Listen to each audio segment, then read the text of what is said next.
to our first panel. It's some real talk with some real people who've been through the real thing about the 50-ish life. What happens in our body and all the changes that happen to us. I'm Meredith Vaish. I'm a clarity coach and creator of PauseboX, and I created the Full Living After 50 program because I wanted to share some of the incredible people that I've met along the journey of figuring out what's happening to my body and how I can make it work for me. And I'll get more into my journey later, but really just welcome to this series. This is the first of 6 recordings and conversations with women in their 50s. And we're going to talk about everything from, adrenal fatigue and hormone imbalances, inflammation, autoimmune issues, and all the other mysterious stuff that we don't even have names for. That's what we're going to be sharing in this forum. And most importantly, we're going to just spill the beans on what has worked and maybe what didn't, and what we've learned about ourselves along the way. So my intention today is really to, in all of these conversations, help you make peace with your 50-ish body so you can continue to boldly create a life you love. So with that, I want to introduce an amazing panel of women who are joining me today. I will go ahead and list your names, and then I'm going to ask you to kind of chime in about kind of your story. And so with me today is functional diagnostic nutrition practitioner, Claire Stanley. Give us a wave. There she is. She's wearing 2 hats today. She is an expert as well as a panelist, so she's also going to share her journey, which is pretty amazing. We have the financial educator and coach Raquel Muller in the house. Thanks for joining. And then, of course, Elevate Women in Construction CEO Michelle Lemoi is here. Thank you for joining us. And my favorite transformational advocate, Wendy Bunnell, is joining us. Thanks, Wendy. Cool. Okay, so I'm so excited for this this conversation because a lot of us, I don't know if this was your experience, but the weird stuff starts happening and you just don't know who to really talk to or how to Google it. I mean, you Google a lot, but not a lot of sense comes out of the Googling. So I think this is a great time to kind of hear from you about what has been your journey and maybe where are you now in that journey? Is it behind you? Are you still, looking for some answers? And if you could just tell us where you live and your age, that would be great. So I'm going to start with Michelle. Can you kick us off? Absolutely. Thank you, Meredith, and thank you, fellow panelists. I'm so happy to be here. So my name is Michelle Lemoi. As Meredith said, I'm the CEO of Elevate Women in Construction. I am going to be 49 years old in November. I always have to check that because I always tell my age earlier than when I actually turn. And I live here in Tallinn, Connecticut. And so my journey has been the last 3 years. I have been stuck in this perimenopausal cycle where I go about 11 months and then I spot for a day and I have to start the clock all over again. And what happens is every time that 11 months happens, my symptoms change. So it started off with, just some hot flashes. At first it was like, woo, woo, this is great. And then it got to hot flashes and then it got to really intense hot flashes where I could be standing and talking to someone and sweat literally dripping off me. And working with men in construction, they're like, what the hell's going on with you? And it was really bizarre. But this last round in April of this year is where it really got challenging for me because it started increasing my panic and anxiety to the point that I was having panic attacks almost 3 times a day. And so to get through the day really became an issue. And it really crippled me. I didn't know what was happening. As you mentioned, I was Googling. And the only great thing was that I was trying to figure out what was different, and it was this menopausal cycle that anxiety and panic increase, and my sleeping went right out the window. I mean, I'm not a great sleeper to begin with, but now I was up all night long, and I work like 60 hours a week. And so how do we manage? How do I get through this? And reaching out to doctors, which by the way are both men, my OBGYN and my general practitioner. great individuals, but they had no idea what I'm going through. My OB was like, oh, well, my wife is 62, and every once in a while she gets one. She just takes the covers off, throws the leg out, and lets it pass, and then goes back to it. And I'm like, yeah, I feel like my world is falling apart, and I'm losing my mind. And as a high functioning individual, and all of these things, a successful person, like something's not right here. So I really turned to some holistic help.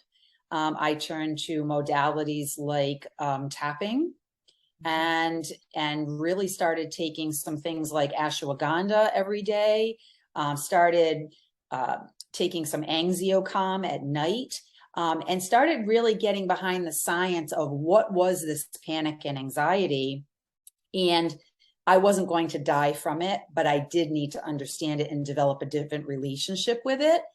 So I started, really amping up my mental health counseling to almost 3 times a week when I was in distress. And slowly but surely, over the last 90 days, I have no more hot flashes. My sleeping, I'm back sleeping through the night. The tapping, I'm tapping every single day. But I also started to work with somebody that's doing inner child work, because I realized that this was an opportunity for me to really start connecting to my body. And I had been disassociated from my body. So while all these changes are going on, I was just distancing myself more and more from that.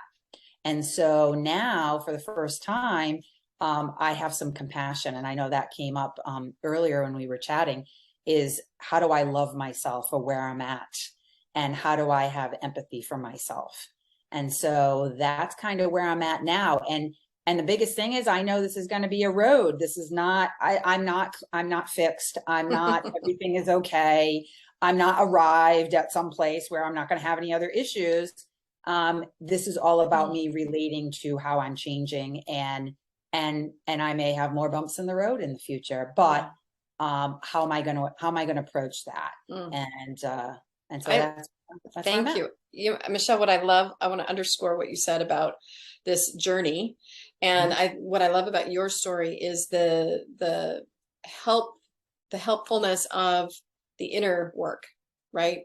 There's the fixing of the, taking of the chemicals and adjusting of the balances. And there's this opportunity for embracing who we are at a really fundamental level. So thank you for bringing that into the conversation around the inner child work and all that. That's amazing. Raquel, I wanted to go to you next. Can you give us a little bit about your journey? Sure. Well, first of all, I'm Dr. Raquel Muller, and I am in the West Coast, in the Portland, Oregon area. I'm 50 years old, or young, I should say. Yeah, that's right. And a little bit about my journey. So it was very interesting that as soon as I turned 50, pretty much, I noticed these changes happening. I mean, I had been having the hot flashes. Thankfully for me, I've always slept pretty well, but it's just kind of irritating with the hot flashes and waking up in the middle of the night all clammy. And I did go to a naturopath, because, I was interested in kind of a holistic perspective. I didn't want to just go jump to, say, hormone replacement or something like that. And well, first of all, I didn't even know that I was in menopause at that time, but I went and I got labs done. And that's when the doctor confirmed, oh yeah, you're there already, which actually took me by surprise. I did not expect that at 50, I would already be at menopause. I thought, oh, I'm still perimenopausal. This is going to be a few years of this, but that was not the case. And the other really unexpected part that was actually more impactful is that those labs also showed that my cholesterol was higher, my blood sugar was higher, my almost pre-diabetic range, and my ferritin, which is an indicator apparently of inflammation, oftentimes was really, really high. So all of these things were really new for me, because I had always had passed my labs with flying colors. It was like, what is going on here? This is not cool. This is not what I want, it to be. I plan to be around here for many more years, at least 100.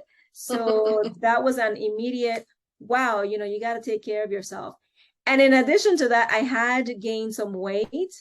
I didn't actually realize, how much until I started feeling the bulges in my back, and I was like, "Ooh, this is not comfortable." Oh, And I yeah. had always been one of those people that, I love to eat what I want because I'll just exercise and burn it off. Well, guess what? It That wasn't cutting it changed. anymore. Totally. So, right. Oh gosh, I can so relate to the mysterious weight gain when I really haven't changed what I eat at all, and all of a sudden it's sticking. It's just not falling out with my usual activity. I so appreciate that. And then just to be clear, I can't remember if you got the tests from your naturopath or from your doctor. It's a naturopath. So Okay. she's my primary doctor. Oh, well, look at you, Raquel. I love that. Okay, that's excellent. Well, thank you. We'll get back to some details there. And Wendy, I wanted to go to your story next. You bet. Okay.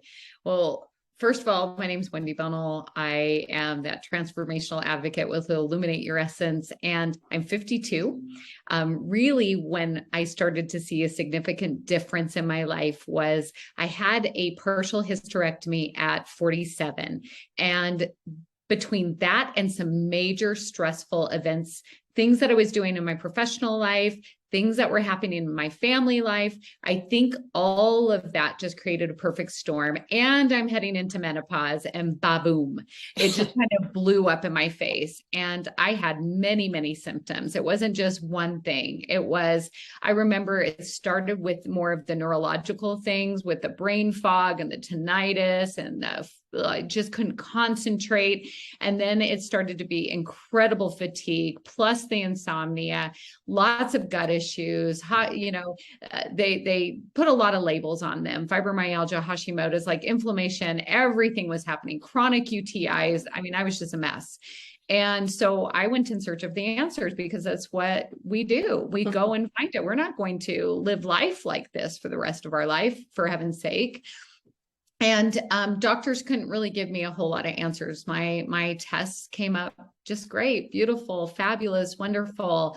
And so over the course of years, I've learned that it's basically a three-pronged approach. I basically need to address the physical things. For me, a lot of my symptoms are a result of my adrenals. And what I have discovered is that when you're going into menopause, your ovaries they stop producing the hormones. Your adrenals are supposed to take over. And when you've tanked your adrenals because you've lived such a high stress life for so long, your adrenals can't support it. And so you start having the hot flash, you start having the autoimmune stuff, you can't sleep, your cortisol's racing through your body. And so I've got to make sure that they're supported, right? Got to make sure supplement wise, and that I'm flowing with life instead of high drive, push, drive energy. It's more of this flow, that life is just happening for me instead of to me. That was really important.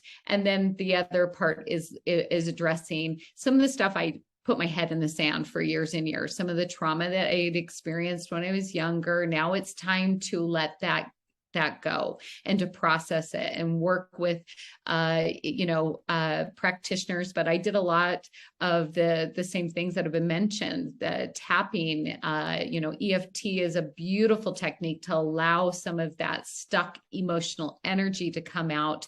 I also found yoga, very helpful. Body, mind, soul connection, a lot of holistic approaches, because we're not just one thing. So it's not just taking a pill and making it go away, which is what we most oftentimes want. It was more of, what do I need to support my body? What do I need to support my mind? And what do I need to support my spirit? And allowing I think it's a great opportunity. We're not dealing with the littles anymore for most of us. And so now it's an opportunity to really get real with ourselves and say, you know what, I'm going to live the last half of my life in a different place without all of the emotional baggage that I was too busy to unpack. Now it's time. Now I can do it. And I have the ability, and I'm strong enough. I'm strong enough to do this. And that's, I'm at a place now where I don't have chronic fatigue. I feel great. I have energy to sustain. I still deal with with my adrenals. I can tell when I'm pushing it too hard and I need to step back. I need to go on a hike, or I need to just let things go and let things be. I start, because I can start to see the signs. And if I don't, what are those signs, Wendy? Well enough. We're dying to know the signs. Okay. Well, the signs are usually that I'm starting to not sleep as well anymore. So that's a big, big clue. I'm starting to feel like maybe my gut is starting to react, I'm not digesting food as much because I'm in fight and flight. So my rest and digest isn't going. So I'm not resting and I'm not digesting. All right. And so, and I'm starting to feel tension on my shoulder and my neck, and your body will give you the signs. That's why, all the answers are within. If we'll listen to our body, we'll start to add it up. But most of us, it takes a while to hear the language of our body. It's like this big toddler throwing a big freaking tantrum for a while. We have no idea what to do with it. And then we start to recognize, when my body does that, that's what it's saying. And when my body does this, this is what it's saying. And most of the answers that I got were really about listening and pausing and taking the time. For instance, your, pause box. I mean, yeah. Taking the time to listen and pausing. So that would be the greatest offering I would have is learn the language of your body and start to see. But usually most of us, it's about getting those adrenals back into a homeostasis and strong and working and helping our nervous system settle down. Also, vagus nerve stimulation has been huge for me. Okay. Because that's that gut mind connection. And I mean, even a simple exercise going like this, if they can see, and looking to the side with your eyes once a day will help to strengthen that vagus nerve. Super simple things. Gargling. Who knew? Gargling. Okay. Who knew? Really? Oh, I love that. Okay. Thank you, Wendy. I just wanted to make sure I understood your triangle. You had the adrenals on one side, and then what were the other two sides? The what? You've got physical, then you've got your really just the way that you live life. I like to say masculine and feminine energy. When I'm in feminine to create, I use that masculine to get things done. And it's great. We need both. We need both sides, right? But as women, we are supposed to create in feminine. And if we're always pushing and we're always driving, we'll drive our adrenals right down into the ground. So, and then the last one is spiritual. So it's really just those three parameters. How are you showing up in your life? What energy are you showing up in? And are you taking the time for self-care and reflection and enjoying life? And then physical. And then of course, your what was the third one? I can't even, I just had a brain cramp, people. So, well, spiritual, physical, and, emotional, because the trauma and the emotion and all of that. Yeah. There you go. Thank you, Wendy. Okay, Claire, I have you last because I know that you probably have some, observations and some teachings as well, but let's start with your story. Sure. Tell us a little bit about, your journey. Thank you. Yeah, Meredith. I will say, so I'm Claire Stanley. I am a functional diagnostic nutrition health practitioner. I founded my practice 12 years ago. I live on Mercer Island in Washington, and I just turned 60 last month. So, and I was listening because honestly, I had what everyone said, Raquel and Wendy and Michelle, all of it. Yes, I've had the same experiences and the summation of it. But luckily I've had also, like you guys have, some transformations as well and some wisdom. My journey really started about 15 years ago. I was in my mid 40s, and probably not unusual I had my own ad agency. I was very high pressure. I worked with media, and I had gone through a pretty contentious divorce and was dealing with some nasty custody issues with my two kids, which I'm now a single mom. My father had Alzheimer's, and I was dealing with that, and then he recently passed, and I was, of course, overextended on all sorts of boards and committees. And and then going out and having rich food and drinking wine. And so after about a couple months after my father passed, and my son had an emergency, I woke up one day and I'm covered head to toe in eczema.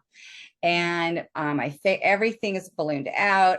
All of a sudden, because I've always been fairly thin and I worked out, and I had this huge gut and bloated, and hair was falling out, and I couldn't get out of bed. I mean, I was just plain exhausted. So my business was kind of tanking because I wasn't able to focus. I had the foggy brain that you mentioned, and I couldn't put together the proposals, and I didn't have the drive or energy to do meetings or sales like I needed to.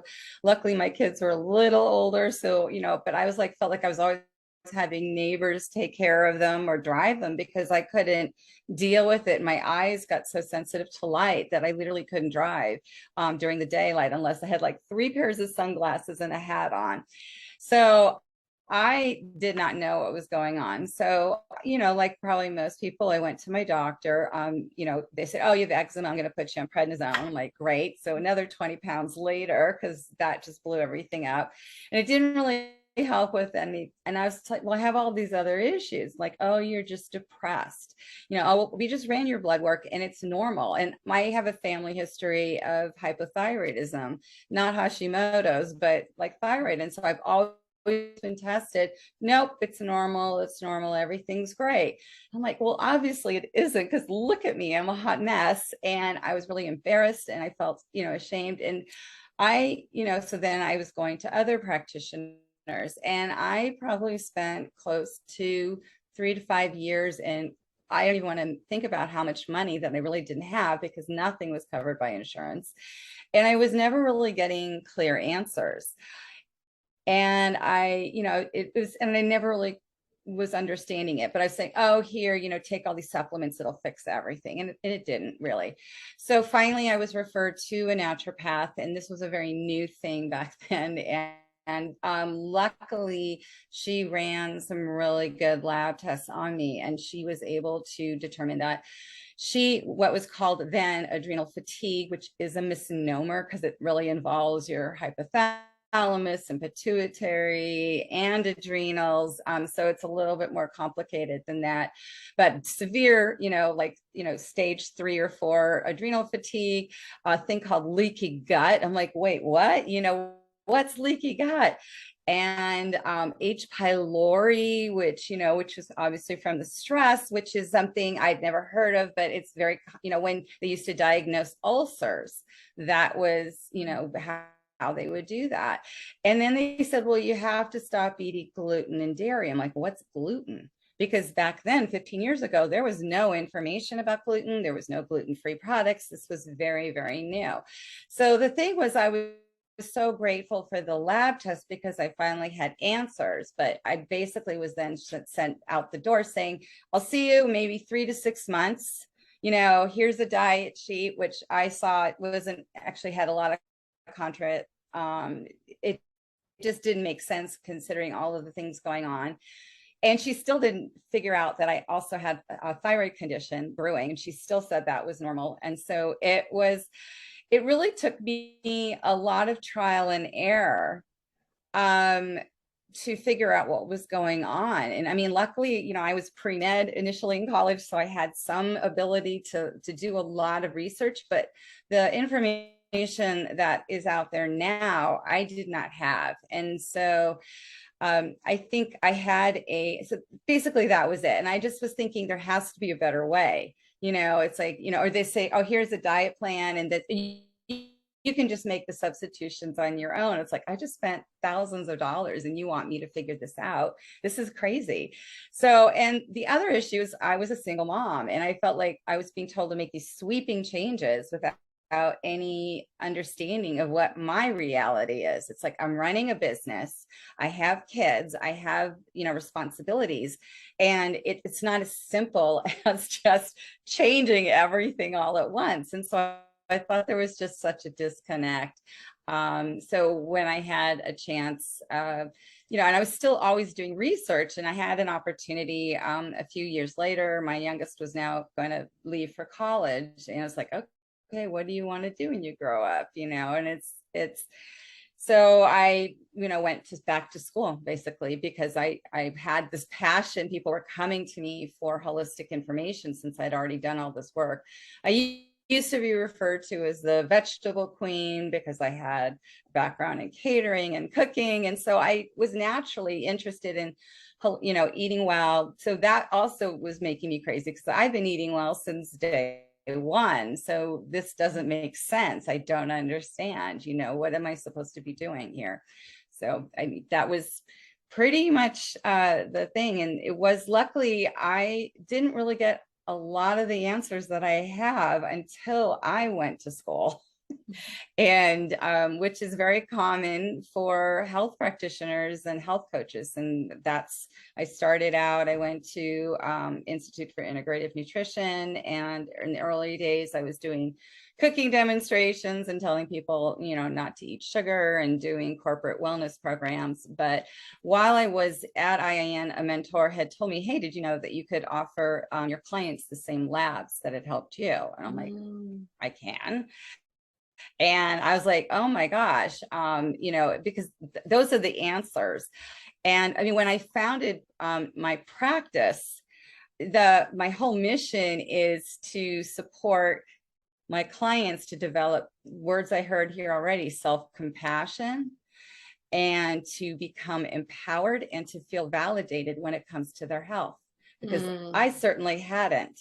And so, and then also approach it from a point of understanding, because I've been a business owner myself. I've been a single mom. I've had to deal with aging parents. So I get it. I also had a very traumatic childhood. So, and understanding all of those things and how they work together was so important. And so, I continued more education, did FDN, and really understood that a lot of the things I had been told was actually incorrect, that doctors had misinterpreted, lab tests and told me things that weren't accurate. And I didn't understand why, I was being told I was celiac when I wasn't. And, only later on found out, the proper tests to look at and how to, the diagnostic part of it, where I can look at these labs and understand what's happening. So sort of referred to as a health detective to look for root causes, because I want to know why, Totally. So that was my story. I want to get back to this health detective because I think that's a great term, but you touched on something that I feel is so important to share, because a lot of us, if not all of us, are kind of on the other side. Like, we've gotten some solutions and some approaches that are working and we're making some traction. But if you can just remember back when, and I'll ask Michelle first, when all this was starting and you're not seeing the validation, and maybe you did have a wonderful doctor who was validating, it doesn't seem to be a theme here, but how did you feel about yourself given these changes? Like, just give me a sense of some of the narrative that would go through your head.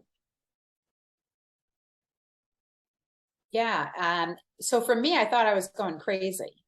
And so I really, one of the things that I didn't mention was that the first person I went to see was a psychologist, psychiatrist, because I thought I needed to be, like it was mentioned earlier, on some sort of medication, because it was so painful to get through. I didn't know if I could get through it through myself, even though I am a strong person. Yeah.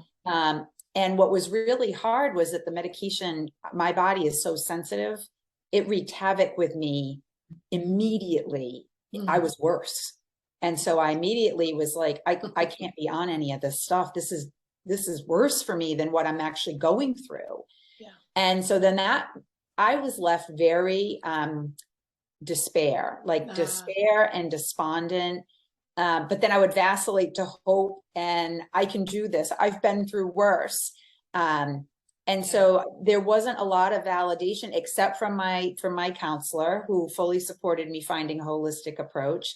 And then it was really like very quickly finding out who was the expert in this stuff that I knew in my networking circle that I could immediately get to. And when they said to me, "You're not going crazy, you know, there are others that are like you," then I felt I'm going to be okay. I'm actually supported. And because of my childhood trauma, I have to ask for help. This is too huge for me to deal with on my own. And I was trained to deal with everything in silence and isolation on my own. Oh, Michelle. And so then I felt very optimistic that I would get through this. There was answers. That is so, I'm also a bootstrapping, do it on your own, don't show weakness graduate. So I hear that 100%. Raquel, tell me a little bit about what's going through your mind before you had kind of a sense for it. Like, what were you thinking about things? Well, as I mentioned, I was just taken aback and you know, kind of surprised. But I always, you know, one of the things that helped me actually to navigate what was happening is I have been involved in spiritual coaching, a lot of personal development, meditation, gratitude journaling, all of these practices that really helped me to have a little bit more peace around, you know, the changes. And I figured, well, there's got to be some answers for me here. There, you know, what can I do? Where do I start? So that's when, you know, working with the doctor, working with a nutritionist, I signed up for a program that helped me to lose excess weight and learn about how to eat in a more healthy way for my body. And can I interrupt on that one, Raquel? Because sure. I'm sure this is not a weight loss conversation. I deliberately left weight loss off the agenda for this Full Living After 50, because I feel like a lot of us, that's usually the sign that gets our attention, right? Is that we're like all of a sudden gaining weight. But I wanted to ask, when you went on this new program, did you have any, like, it's not fair that I can't, you know, drink alcohol anymore? Like, did you have any, because you guys are all seeming very, very high functioning. I'm like, well, you know, I just knew that an answer was out there. Wasn't there any like dark night of the soul? Not really. I mean, when I signed up for the program, I knew it was a temporary thing, in the sense that what I was really looking for is not to be I didn't want to do anything that would be deprivation, right? It's like I want to enjoy all the good things, but in moderation. Okay. And so it was learning how to do that in a way that was more balanced, you know, like one of the things really, it wasn't like huge changes, but I still needed help because I was like, I don't even know where to start here. Right. And I love all the foods. Exactly. We're so used to doing, I mean, all of us have been good eaters, and you know, we're not indulging in all the bad stuff all the time. So it's like, how can this be happening to me? I'm doing all the right things. At least that was my experience. But Claire, I saw you nod when you said the dark night of the soul. Was there a moment for you? I felt like my body was betraying me. And also because I worked in a very, quite frankly, vain area of, you know, I was involved with media and advertising, and I sort of, you know, there was a look that everyone had, and I was not looking like that anymore. And I had never had problems after both my kids. I was able to lose weight right away. I knew what to do. Nothing was working. And I also, because at that time, there wasn't really coaching around. I also come from the school of don't speak up and bootstrap on your own. And though as I get older, the older I get, the more I ask for help. So I'm grateful I've learned that lesson, but there was nowhere for me to go. And so I felt very alone. I felt embarrassed, ashamed. I was embarrassed about how much money I was spending and the time I was spending that was being taken away from other things that I needed to be doing, and still not getting any lasting results or answers. That was really hard for me to do. And I was embarrassed about that. And also there wasn't the social normalcy and, acceptance. It was very awkward for me to try to comply with the dietary restrictions and things I needed to do. And so I didn't. I had actually been shamed by colleagues and coworkers. I mean, there was a lot of issues there. I think when I actually went to school to learn about all this, it was the first time I'm like, my people, because all of us had this. And so not only was I learning, but it was the first time that I didn't feel like I was some weird, strange person and, or needed to be ashamed of that. But yeah, it was really hard. And yeah, the time, the money, and not being successful was just not okay for me. Yeah. It was bad. Oh, so I'm so relating to that. Yeah. Yes. Thank you for bringing that up. And the normalcy, I'm hoping that, through these kind of conversations, we're all just much more prepared to know that it's so individualized, it's so personal, and what's happening to you is exactly what's happening to you. And you don't have to validate it through any other external authority. That's my takeaway from this journey is I have, what's happening to me is real, and I get to still show up in my energy about it, and I get to still take advantage of the resources. And I did have to give up alcohol, and I was a little belligerent and like, I live in California, we drink wonderful wine here. And now I'm like, oh, right, that's not, my body doesn't want that. That's what my other ego wants, because it's relaxing and it's fun. But my body's like, yeah, I could do without that. Thanks.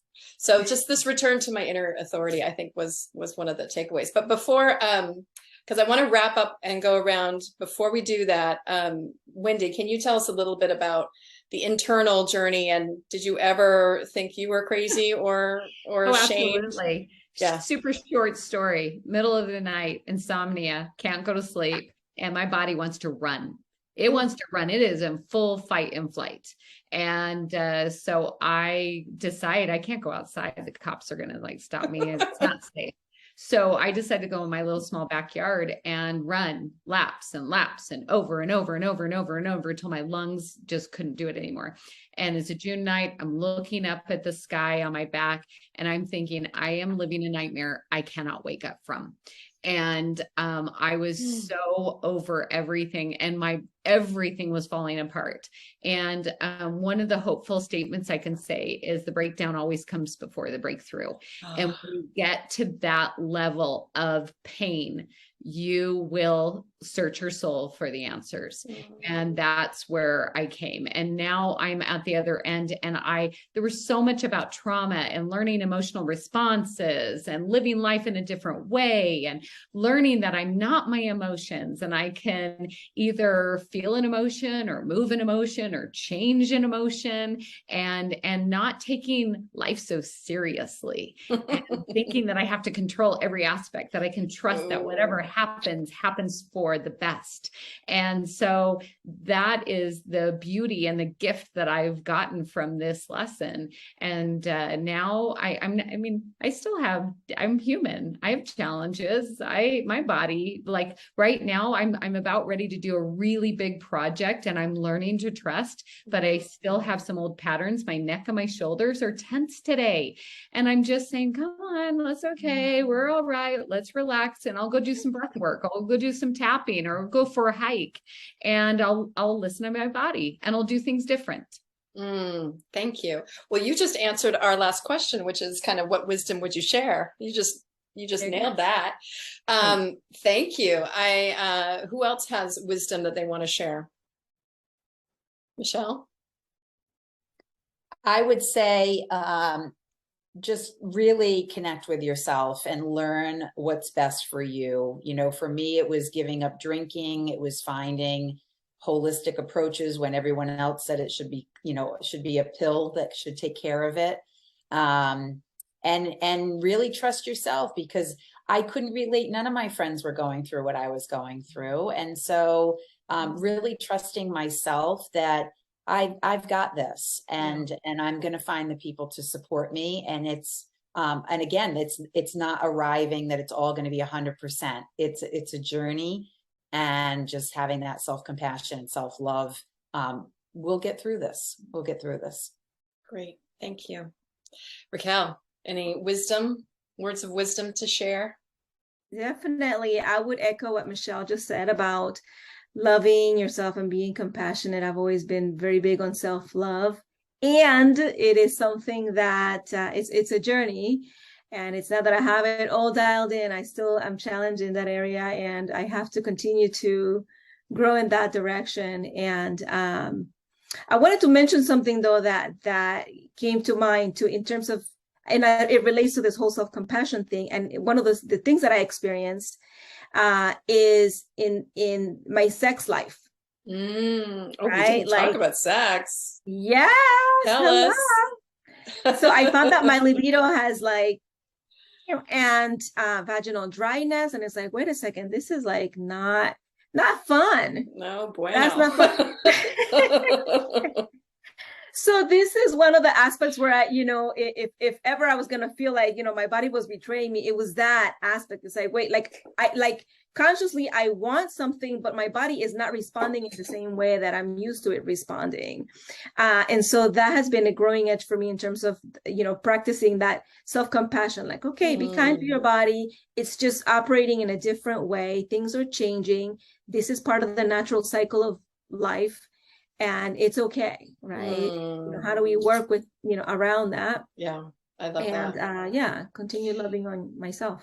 Love on yourself. And thank you for that. In the series, we do have two sex experts who are going to teach us all about pleasure and really healing through pleasure. So stay tuned for that. Love it. So I think, Claire, you're going to take us out. Maybe share a little bit about maybe a quick practical thing that people can do, and also just more the wisdom that you want to share. Sure. I'm so thrilled to hear everyone talk about self-compassion. That's really amazing and key. In that vein, know that this journey is not going to be linear. Yeah. You're gonna have it's not a straight line forward. You're gonna have life happens, things happen, and we get stressed and we push through, because that's what we typically do as women. And we kind of ignore the signs our bodies are telling us. And then we all of a sudden find ourselves maybe in a health crisis or midi crisis and backwards, and we feel frustrated. Don't give up, because now you have more wisdom and you have the tools to use to get yourself out of that situation. And each time you're more and more in tune with your body. For me, I think one of the big wisdoms was I've always heard about how stress is really the big thing. And I know that if stress went away, no one would need me. I would be obsolete. It wouldn't matter, quite frankly. Best diet, supplements, exercise, really not important. It's about the stress management. Okay. What I didn't understand was I was always the person you go to in an emergency. So in a very stressful situation, I'm calm, collected, and I know exactly what to do. What I didn't realize is that my body still had the primal releases and all the cortisol. And so I was still having inflammation.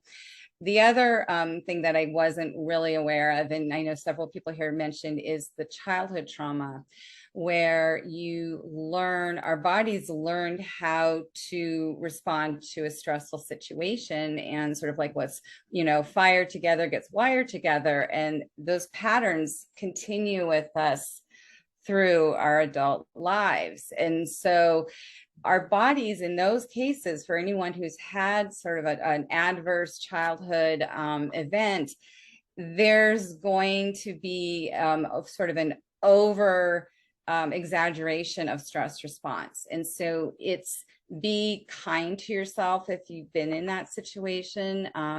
There's, find a therapist, find a modality where you can start to recognize, like, oh, someone said something that was a little confrontational to me, and I immediately disassociated, and I could feel my whole body start to tingle, which is all the hormones rushing through. And so I didn't really understand that part of the stress. I just thought if you were calm and collected and no one could see you stressed, totally, you were fine.